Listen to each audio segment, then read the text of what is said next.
शरीर में ऐसी 3 गुप्त गुफाएं क्या होती हैं और सुरंग क्या होती है? ध्यान मेडिटेशन के जरिए 3 आध्यात्मिक गुफाओं को जानना होता है दोस्तों, जिससे कि साधक को ऊंची चेतना और शांति का अनुभव होता है। ये गुफाओं के नाम है हृदय गुफा, कंठ गुफा और तीसरा आज्ञा चक्र। आइए जानते हैं इन तीनों गुफाओं तक कैसे पहुँचे।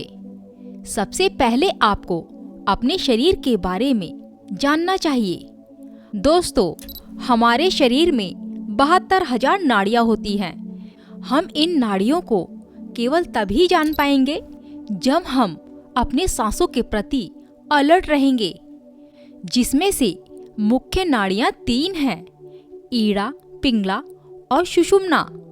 लेकिन ईड़ा और पिंगला में सबसे ज्यादातर इंसान जीता है, जो आपके 2 नाक के छिद्र होते हैं। इन्हीं दोनों नाड़ियों को ईड़ा और पिंगला कहते हैं। और तीसरी नाड़ी है आध्यात्म की नाड़ी, जिसे सुषुम्ना नाड़ी कहते हैं। ये नाड़ी सूक्ष्म नाड़ी होती है। ईड़ा और पिंगला, यही दोनों नाड़ियाँ आपको और सूक्ष्म नाड़ियों की ओर लेकर जाती हैं। ईड़ा और पिंगला को सुरंग की तरह देखा जाता है, जिसमें केवल अंधेरा ही अंधेरा होता है। अंधेरा इसलिए होता है दोस्तों, क्योंकि इन दोनों नाड़ियों में अच्छे और बुरे विचार भरे रहते हैं। ये विचार बांध का काम करते हैं, हमें आगे जाने से रोकते हैं। जितना ज्यादा आप अपनी सांसों से बंधे रहेंगे, उतना ही ज्यादा आपकी एकाग्रता बढ़ेगी। एकाग्रता बढ़ने से सांसों में जो छुपा हुआ है उसे जानने लगते हो। ये ईड़ा और पिंगला नाड़ी की सुरंग से आपको होते हुए मूलाधार चक्र तक जाना होता है। जब आपका सांसों का धक्का मूलाधार चक्र को लगता है, तब इसके अंदर से एक नाड़ी और एक्टिव होती है, जिसे सुषुम्ना नाड़ी कहते हैं। इसी सुषुम्ना नाड़ी से बाकी की और सूक्ष्म नाड़ियां जुड़ी रहती हैं। ये जो नाड़ियां हैं, ये सुरंग होती हैं। इन नाड़ियों के अंदर अंधेरा होता है।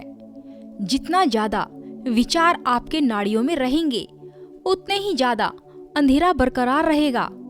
इसलिए गहरी सांसों के जरिए इन विचारों को बाहर निकालना होगा, ताकि अंधेरा खत्म हो सके।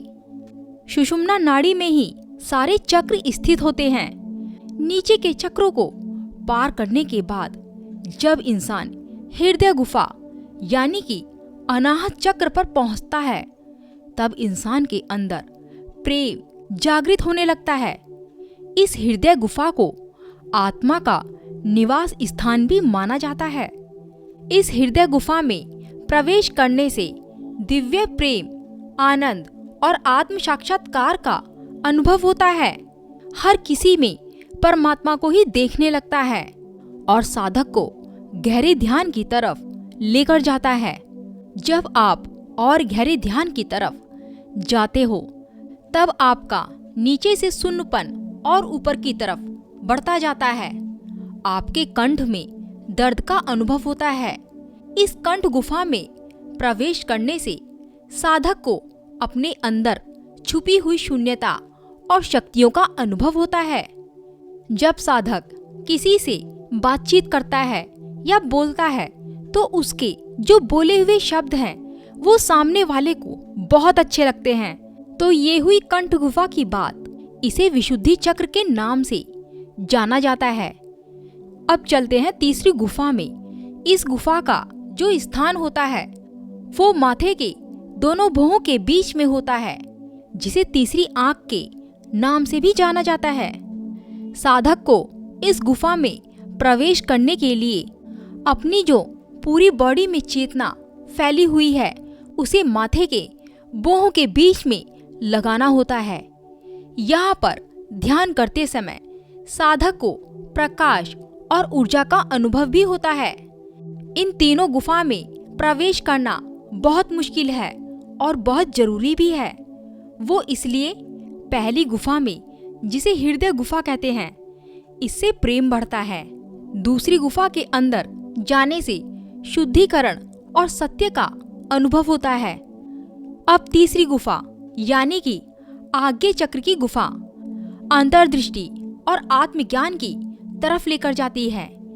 इन तीनों गुफाओं के अंदर जाने से आपके अंदर जो समझ है वो काफी हद तक बढ़ जाती है, जो आगे जाने के लिए बहुत जरूरी है दोस्तों।